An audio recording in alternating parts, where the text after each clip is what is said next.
വാർത്തകൾ വിശദമായി. പദവി ശരിയാക്കാനുള്ള വിദേശ തൊഴിലാളികളുടെ തിരക്ക് കണക്കിലെടുത്ത് സൌദിയിലെ ലേബർ ഓഫീസുകൾ പ്രവൃത്തി സമയത്തിന് ശേഷവും തുറന്നു പ്രവർത്തിക്കും.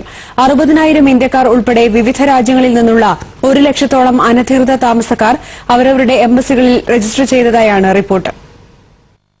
അനധികൃത വിദേശ തൊഴിലാളികൾക്ക് സൌദി ഗവൺമെന്റ് വിപുലമായ ഇളവുകൾ പ്രഖ്യാപിച്ച പശ്ചാത്തലത്തിൽ പദവി ശരിയാക്കാനുള്ള തിരക്ക് വരും ദിവസങ്ങളിൽ വൻതോതിൽ വർദ്ധിക്കും എന്നാണ് പ്രതീക്ഷ. ഈ സാഹചര്യത്തിൽ ആവശ്യമെങ്കിൽ പ്രവൃത്തി സമയത്തിനു ശേഷവും അവധി ദിവസമായ വ്യാഴാഴ്ചയും പ്രവർത്തിക്കാൻ തൊഴിൽ മന്ത്രാലയം എല്ലാ ഓഫീസുകൾക്കും നിർദ്ദേശം നൽകി. പദവി ശരിയാക്കാൻ അനുവദിച്ച സമയപരിധി അവസാനിക്കുന്ന ജൂലൈ 3 വരെയാണ് അധിക സമയം പ്രവർത്തിക്കാനുള്ള ഉത്തരവ്.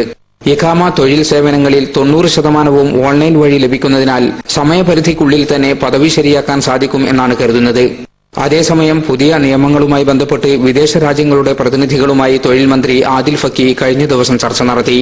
ഇന്ത്യ, പാകിസ്ഥാൻ, ശ്രീലങ്ക, നേപ്പാൾ, ഫിലിപ്പീൻസ് തുടങ്ങിയ രാജ്യങ്ങളുടെ നയതന്ത്ര പ്രതിനിധികൾ ചർച്ചയിൽ പങ്കെടുത്തു. സ്വദേശത്തേക്ക് മടങ്ങാനായി ഏതാണ്ട് 1 ലക്ഷത്തോളം അനധികൃത താമസക്കാർ അവരുടെ എംബസികളെ സമീപിച്ചതായാണ് റിപ്പോർട്ട്. ഇതിൽ 60,000-ഓളം പേർ ഇന്ത്യക്കാരാണ്. പാകിസ്ഥാനിൽ നിന്നുള്ള 6,000 പേരും ഫിലിപ്പീൻസിൽ നിന്നുള്ള 10,000 പേരും ശ്രീലങ്കയിൽ നിന്നുള്ള 7,000 പേരും രജിസ്റ്റർ ചെയ്തു. പുതിയ ഇളവുകൾ പ്രഖ്യാപിച്ചതോടെ നാട്ടിലേക്ക് മടങ്ങാനൊരുങ്ങിയ പല തൊഴിലാളികളും പദവി ശരിയാക്കി സൌദിയിൽ തന്നെ ജോലി ചെയ്യാൻ തീരുമാനിച്ചിരിക്കുകയാണ്.